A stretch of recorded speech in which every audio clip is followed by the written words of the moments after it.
Universitas Mula Warman Jaya.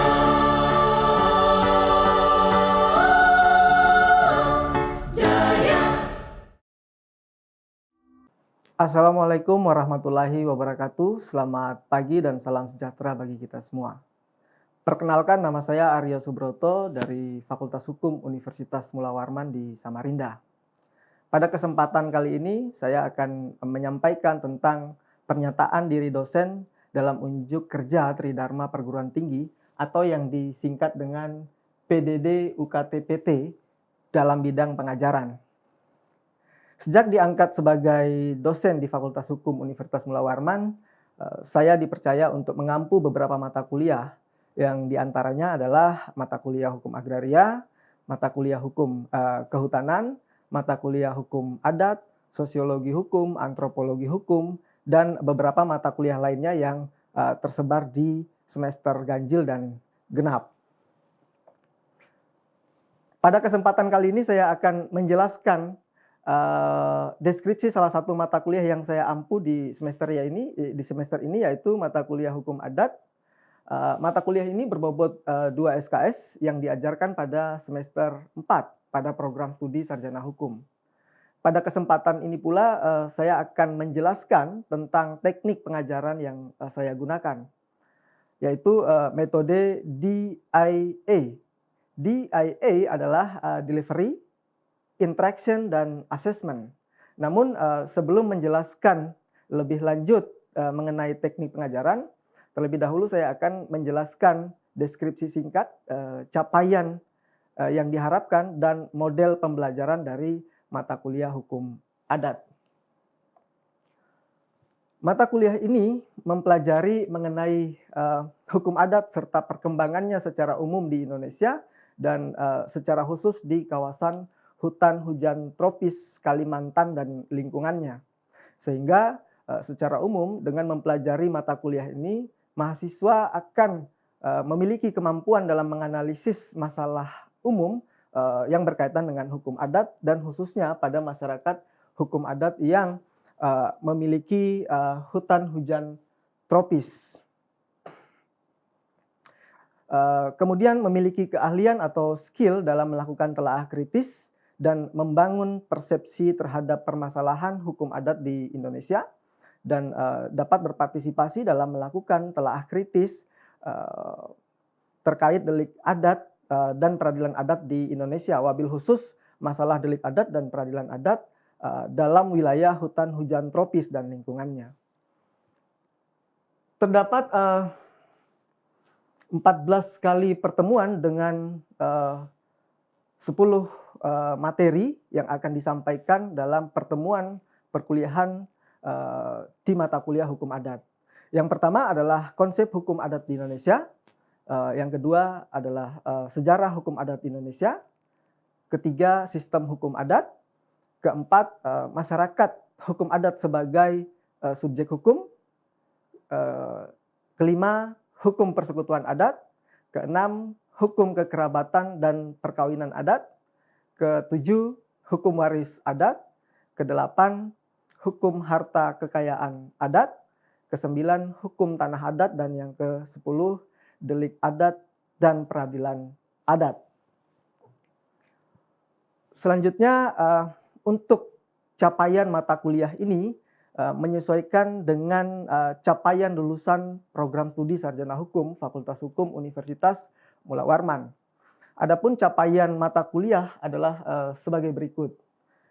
Yang pertama, mahasiswa mampu menjelaskan dengan baik tentang konsep hukum adat di Indonesia.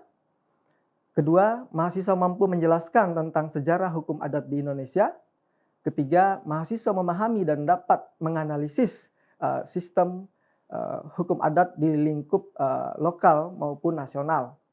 Yang keempat, mahasiswa mampu menjelaskan tentang masyarakat hukum adat sebagai subjek hukum. Dan yang kelima, mahasiswa mampu menjelaskan tentang persekutuan adat. Keenam, mahasiswa menjelaskan dan menganalisis hukum kekerabatan dan perkawinan adat.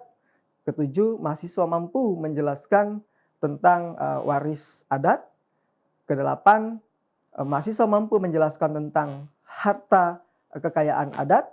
Kesembilan, mahasiswa dapat menjelaskan tentang tanah adat dan pengelolaannya, khususnya tanah yang berada pada wilayah hutan hujan tropis. Dan yang terakhir, mahasiswa dapat mengidentifikasi dan menganalisis permasalahan delik adat dan peradilan adat di lingkup lokal dan nasional. Selanjutnya untuk sistem pembelajaran yang dilakukan pada mata kuliah ini, saya menggunakan metode DIA. Pertama adalah delivery. Bagaimana saya menyampaikan perkuliahan kepada mahasiswa. Ada beberapa strategi yang saya gunakan dalam menyampaikan perkuliahan. Yang pertama, saya menggunakan dalam penyampaian menggunakan berbagai referensi, baik itu buku referensi, diktat dan modul yang sudah disusun, kemudian peraturan perundang-undangan dan jurnal, serta berbagai sumber lainnya yang memiliki korelasi atau hubungan dengan hukum adat. Kedua, saya menggunakan teknik problem based learning. Setelah penyampaian materi di kelas, setiap 2 minggu saya meminta kepada mahasiswa untuk menyelesaikan suatu kasus yang saya berikan. Tentu kasus yang saya berikan ini berhubungan dengan isu-isu yang terkini tentang hukum adat. Kemudian mahasiswa menggunakan modul dan diktat yang telah diberikan untuk menganalisis dan menyelesaikan kasus yang diberikan tersebut. Kegiatan ini dilakukan per kelompok yang kemudian hasilnya dipresentasikan di kelas. Nah, job desk yang seimbang dan merata juga saya berikan kepada masing-masing anggota kelompok ini untuk memberikan mereka, melatih mereka tentang tanggung jawab yang harus mereka penuhi, yang harus mereka lakukan. Cara ini sangat efektif untuk melatih mahasiswa menambah wawasan, menambah skill dan membiasakan mereka untuk bekerja secara tim. Teknik yang kedua adalah interaction. Bagaimana saya berinteraksi dengan mahasiswa? Dalam perkuliahan saya ada beberapa sarana perkuliahan yang sudah disediakan atau disiapkan oleh pengelola fakultas. Di antaranya ada MOLS atau Mula Warman Online Learning System. MOLS ini merupakan aplikasi yang dimiliki oleh Universitas Mula Warman sebagai sarana perkuliahan, diskusi dan menyampaikan materi kepada mahasiswa. Saya juga gunakan MOLS sebagai sarana untuk membuat presensi, mengumpulkan tugas, dan berinteraksi melalui kolom komentar pada aplikasi MOLS. Yang kedua adalah Zoom Meeting. Nah, Zoom Meeting ini saya gunakan untuk interaksi tatap maya bersama mahasiswa. Melalui aplikasi ini saya berinteraksi dengan mahasiswa, menjelaskan materi yang sebelumnya saya sudah sampaikan lewat kelas MOLS, mengajukan beberapa pertanyaan kepada mahasiswa sebagai pemantik diskusi untuk sebagai bentuk stimulus kepada mahasiswa agar selalu antusias dan lebih fokus untuk mengikuti perkuliahan. Dan yang ketiga adalah Google Classroom. Kelas Google Classroom ini saya gunakan sebagai alternatif sarana interaksi dengan mahasiswa jika MOLS mengalami gangguan jaringan atau server yang mengalami gangguan. Sehingga alternatif ini diperlukan untuk tetap menjaga atau berupaya memenuhi hak mahasiswa atau paling tidak meminimalisir dalam terjadinya kendala untuk pemenuhan hak mahasiswa. Terakhir adalah metode assessment. Bagaimana saya menilai mahasiswa? Pada pertemuan pertama di setiap mata kuliah, terutama mata kuliah yang saya ampu, mata kuliah hukum adat misalnya, saya akan menyampaikan tentang kontrak perkuliahan. Nah, kontrak perkuliahan ini menjelaskan tentang bagaimana sistem penilaian saya, berapa bobot penilaian dari saya kepada mahasiswa. Nah, untuk metode penilaian saya menggunakan 3 bentuk. Yang pertama itu adalah afektif. Afektif ini terkait dengan sikap mahasiswa, kehadiran dan seterusnya, ini memiliki bobot 10%. Yang kemudian ujian tengah semester dengan bobot 40%, dan yang terakhir adalah ujian akhir semester dengan bobot 50%. Demikian pemaparan saya terkait dengan pembelajaran dan mata kuliah pada mata kuliah hukum adat. Berikut adalah salah satu contoh rekaman pada saat saya melakukan perkuliahan melalui aplikasi Zoom. Pada saat ini kita sedang membahas tentang hukum tanah adat. Selamat menikmati. Billahi taufik walhidayah. Wassalamualaikum warahmatullahi wabarakatuh. Oke, assalamualaikum warahmatullahi wabarakatuh. Selamat pagi dan salam sejahtera bagi kita semua. Kalian yang hadir di sini sehat? Sehat, Pak. Sehat, Pak. Sehat, Pak. Sehat, Pak. Siap mengikuti perkuliahan? Siap. Insyaallah siap, Pak. Siap, Pak. Siap, Pak. Baik. Oke, materi perkuliahan kita hari ini seperti yang ada di layar, dan ini juga sudah ada di MOLS. Ya, kalau kalian mengakses MOLS, itu juga materi ini sudah saya berikan sebelumnya. Nah, materi tentang hukum tanah adat ini bagian dari salah satu materi yang dari salah satu chapter yang kita pelajari dalam mata kuliah hukum adat. Nah, sebelum saya masuk ke penjelasan tentang materi ini, saya ingin mengetahui dari kalian tentang pemahaman kalian terkait dengan tanah. Di semester sebelumnya, kalian sudah diajarkan dalam mata kuliah hukum agraria, dan salah satu dosennya juga adalah saya, tentang tanah. Apa itu tanah? Apa itu agraria? Ya, apa itu tanah? Nah, spesifik di sini kita membahas tentang hukum tanah adat. Saya ingin mengetahui tentang apa yang kalian pahami, kalian ketahui tentang tanah. Siapa yang mau memberikan pendapatnya, memberikan argumentasinya tentang apa yang dipahami tentang tanah itu? Apa sih tanah itu? Izin menjawab, Bapak. Oke, Anggun. Silakan, Anggun.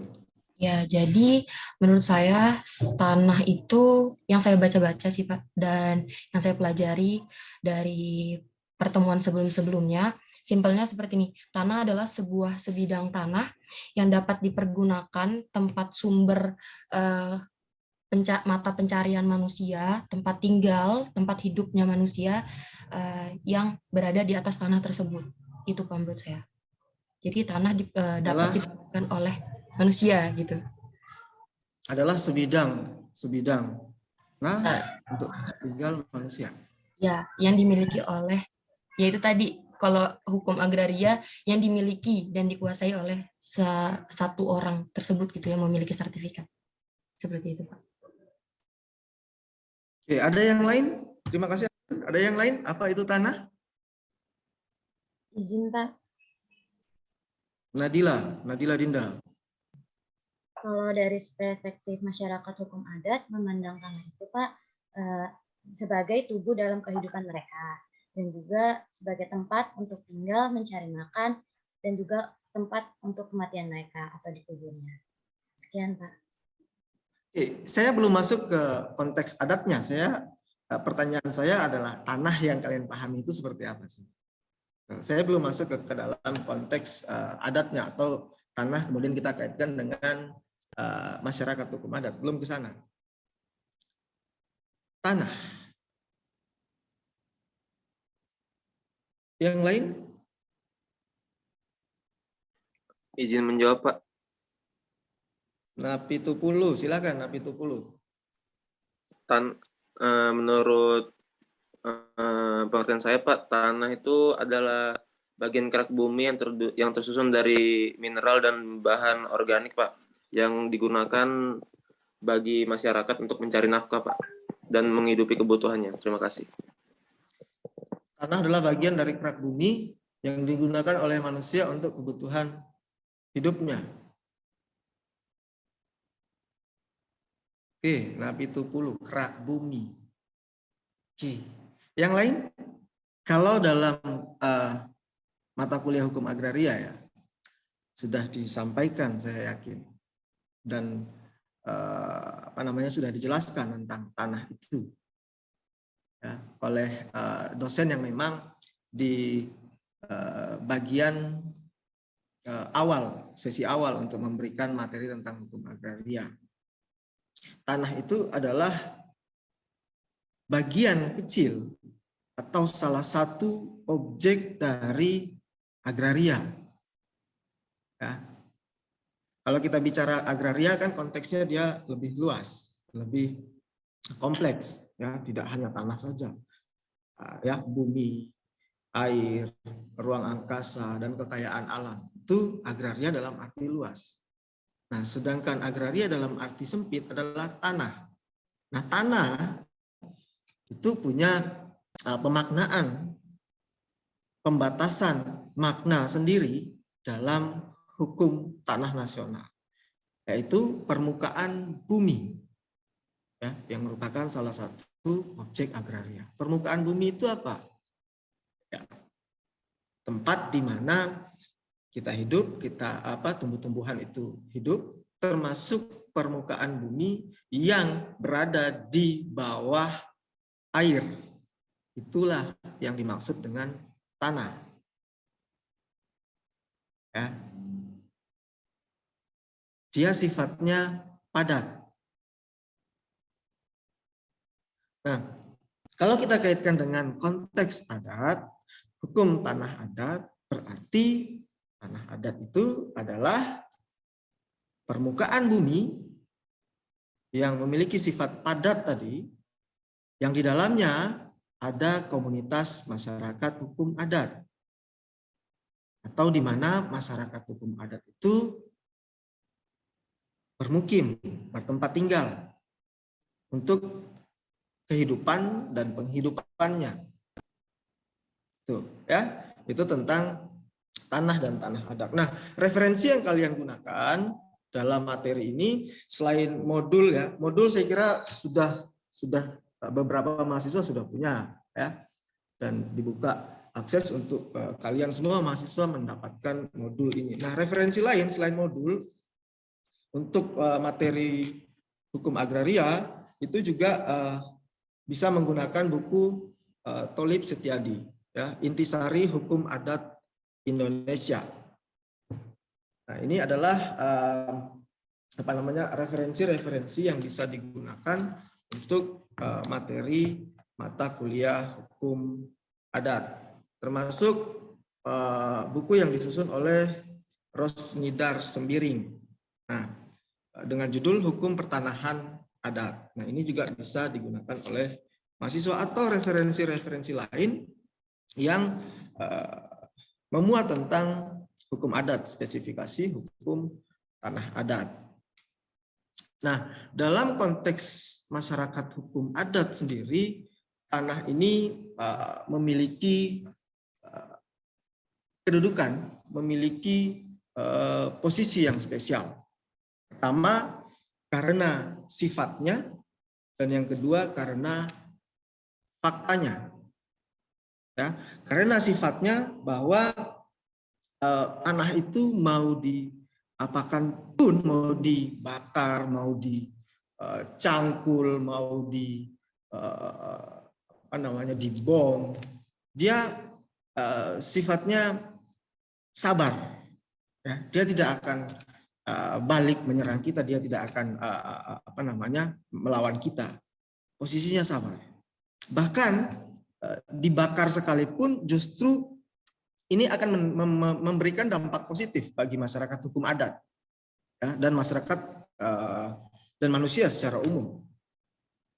ketika lahan itu dibakar misalnya, maka dia akan menjadi lebih subur. Ya, misalnya gunung meletus, ya itu kan permukaan bumi. Ya, gunung meletus, mengeluarkan lava dan lain sebagainya, tanah itu terbakar dan seterusnya. Tapi dia bukan hancur, tidak hancur, tapi justru malah semakin subur tanah itu. Nah, kesuburan ini tentu memberikan dampak positif bagi setiap manusia, khususnya masyarakat hukum adat yang menggantungkan hidup dan penghidupannya pada lahan-lahan yang mereka miliki, lahan-lahan yang mereka kuasai, ya, yang berada di wilayah teritorial mereka. Itu kedudukan tanah dalam hukum adat karena sifatnya. Kemudian yang kedua, karena faktanya bahwa tanah itu merupakan tempat di mana masyarakat hukum adat itu membangun rumah, membangun pemukiman, tempat tinggal bagi persekutuan masyarakat hukum adat itu. Juga tempat di mana masyarakat hukum adat itu mencari kehidupan, berburu di atas tanah. Ya, hewan-hewan yang hidup di wilayah persekutuan masyarakat yang di mana media hidupnya itu di atas permukaan bumi, di atas tanah. Nah, disitulah masyarakat hukum adat itu memanfaatkan itu sebagai sumber kehidupan dan penghidupannya. Kemudian bukan hanya sejak manusia itu dilahirkan, tumbuh, berkembang, bahkan ketika mati pun atau manusia itu meninggal, masyarakat hukum adat kaitannya ke sana, itu juga kita masih membutuhkan tanah sebagai sarana media untuk kita kembali ke Ibu Pertiwi. Jadi begitu pentingnya, begitu eratnya makna dan kedudukan tanah bagi masyarakat hukum adat ini. Sehingga kalau kita bicara masyarakat hukum adat, kita tidak bisa lepaskan dari sumber daya alam, khususnya tanah, ya, beserta benda-benda yang melekat dengan tanah itu. Nah, ada beberapa hak yang timbul kepada masyarakat hukum adat dalam kaitannya dengan tanah ini. Yang pertama adalah adanya hak ulayat. Nah, hak ulayat ini dia sifatnya lebih umum, ya. Salah satu objek dari hak ulayat adalah tanah ulayat. Hak ulayat itu saya katakan tadi lebih umum karena dia tidak hanya menyangkut tentang tanah ulayat saja, tetapi juga hal-hal yang melekat dengan tanah. Apa misalnya hutan, ya, tumbuh-tumbuhan, hewan, bahkan perairan, air-air yang berada di wilayah masyarakat hukum adat, di wilayah teritorial masyarakat hukum adat. Itu adalah beberapa objek hak ulayat. Nah, salah satu di dalam objek hak ulayat itu adalah tanah ulayat. Nah, apa yang melegitimasi atau yang memberikan dasar hukum lahirnya hak ulayat dalam undang-undang kita? Ada yang sudah punya referensi sampai ke sana? Yang melegitimasi adanya hak ulayat atau tanah ulayat pada masyarakat hukum adat. Diatur di mana tentang hak ulayat atau tanah ulayat ini dalam peraturan perundang-undangan kita?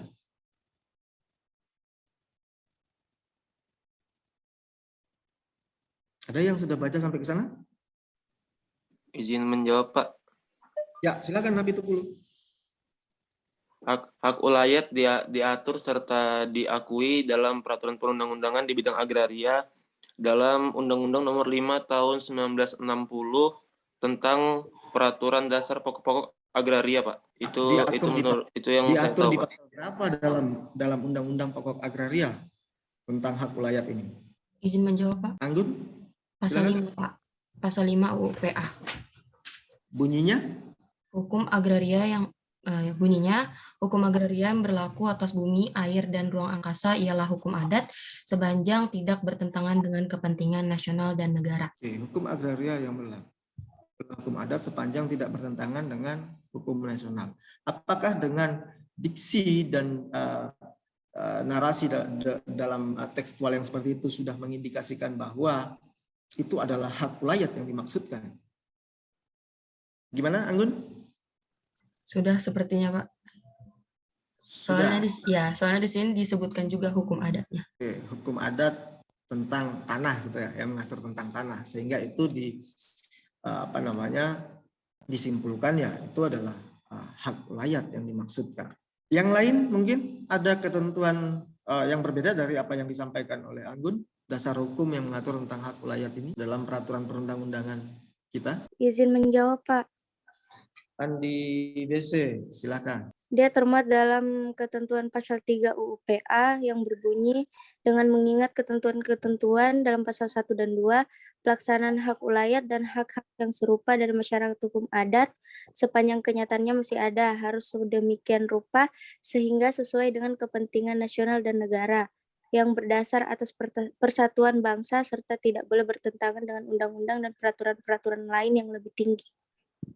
Ya, jadi yang mengatur, memberikan kewenangan terhadap masyarakat hukum adat, ya, terhadap penguasaan tanah, khususnya tanah ulayat atau hak ulayat itu tadi yang objeknya lebih luas daripada tanah, tidak sekedar tanah saja, adalah ketentuan pasal 3 Undang-Undang Pokok Agraria. Tapi catatannya bahwa hak ulayat yang diakui itu sepanjang kenyataan masih ada, ya, bukan hak atau objek hak ulayat yang diada-adakan kemudian. Ya, tapi memang sedari dulu, sedari sebelum tahun 1960 itu hak ulayat itu sudah ada, tanah ulayat itu keberadaannya sudah ada. Sudah melekat kepada komunitas masyarakat hukum adat. Bukan kemudian setelah Undang-Undang Pokok Agraria mengatur tentang itu, lalu kemudian masyarakat hukum adat berbondong-bondong mengklaim bahwa ini adalah hak ulayat atau tanah ulayat mereka. Tapi mereka tidak punya dasar untuk pengklaiman itu. Ya, tidak memiliki tidak memiliki dasar yang kuat, bukti-bukti yang kuat bahwa khususnya bukti fisik ya, karena kalau kita bicara konteks adat ini sesuatu yang sifatnya tidak tertulis, sehingga pembuktian terhadap pengakuan itu, pembuktian terhadap pengklaiman itu adalah paling tidak mereka punya bukti-bukti fisik tentang penguasaan, penggunaan, pemanfaatan tanah ulayat atau hak ulayat yang mereka klaim. Ya, sehingga kalau mereka klaim dan ternyata mereka bisa buktikan bahwa memang lahan atau wilayah adat itu, tanah ulayat itu memang milik mereka, di bawah penguasaan mereka, di wilayah teritorial mereka, ya, berarti itulah yang dimaksud dengan hak ulayat yang diakui oleh pemerintah, oleh negara melalui pasal 3 Undang-Undang Pokok Agraria. Sebaliknya, ketika mereka tidak bisa membuktikan, ketika misalnya masyarakat hukum adat tidak bisa menunjukkan bahwa itu adalah hak mereka, tanah itu adalah hak mereka, ya, dengan bukti-bukti fisik tadi, ya, maka tidak bisa pengakuan itu diberikan terhadap masyarakat hukum adat atas tanah ulayatnya. Nah, jadi poinnya bahwa itu diatur, dilegitimasi dalam pasal 3 Undang-Undang Pokok Agraria. Ya. Bisa dipahami sampai di sini? Kalau sudah, kita akhiri perkuliahan kita hari ini. Terima kasih pada kalian yang sudah join pada perkuliahan ini. Lebih dan kurangnya saya mohon maaf. Billahi taufik wal hidayah. Wassalamualaikum warahmatullahi wabarakatuh.